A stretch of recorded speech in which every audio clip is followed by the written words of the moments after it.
Si Step, anong school mo? Our Lady of Fatima University po, Saan? first year college po. Sa Antipolo City Campus po. First year college ka. Ilan kayo magkakapatid? 7 po, pang-anim po ako. 2 na lang po kaming nag-aaral. Wow, yung 5, tapos na. May asawa po. Yung kuya ko lang po yung nakapagtapos sa amin. Kaya ginagawa ko po siyang inspiration para rin po makapagtapos rin po ako ng pag-aaral. Yun. Sinong kasama mo, Step? Pinapakilala ko nga po pala sa inyo ang pinakamabait, supportive kong mama, si Mama Pina. Nanay Pina, magandang hapon sa inyo. Gabi, welcome po. Magandang hapon din po. Okay, andito yung anak nyo. Ano po gusto niyo sabihin? Anak, pagbutihin mo yung pag-aaral mo para alam mo naman ang buhay natin. Nagtatricycle lang si papa mo, tapos ako sa bahay lang. Yan lang po. Nanay mo, Step. Ma, salamat po sa lahat ng pagsasakripisyo niyo po sa amin.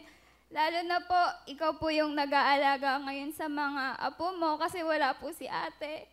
Salamat po kasi kahit minsan napakapasaway ko po, andyan pa rin po kayo para intindihin ako. Kahit na po minsan, nagfe-fail ako, andyan pa rin po kayo nakasuporta at sinasabi po sa akin na go lang, kaya ko po yan. Katulad po nung pagsali ko po dito noon, nung nag-audition po ako. Pangalawang audition ko na po kasi dito, Kuya Will. Nung una po, hindi po talaga ako natanggap sa audition. Pero po, sabi po ni Mama, manonood ka ulit lagi ng Wawawin para pag nakakita ka ng parang na pwede sa'yo, pag auditionan mo ulit, tapos itry mo lang ng itry hanggang sa makuha ka.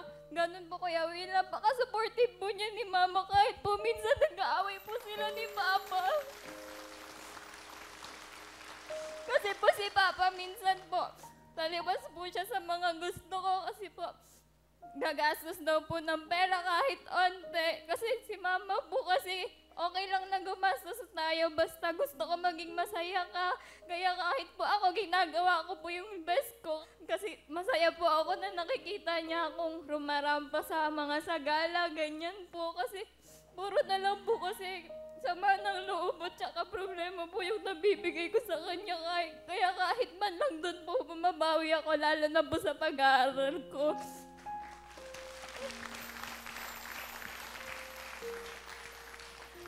Ma, kahit ganito tayo, lagi mo pong tatandaan na mahal po kita.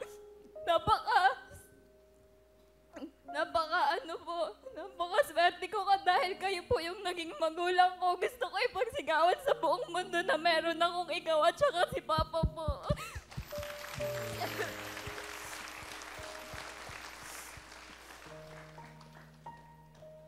Very supportive yung mama mo sa'yo, no? Opo, Kuya Will, sobrang supportive niya po. Kahit nag-aaway na po sila ni Papa minsan po.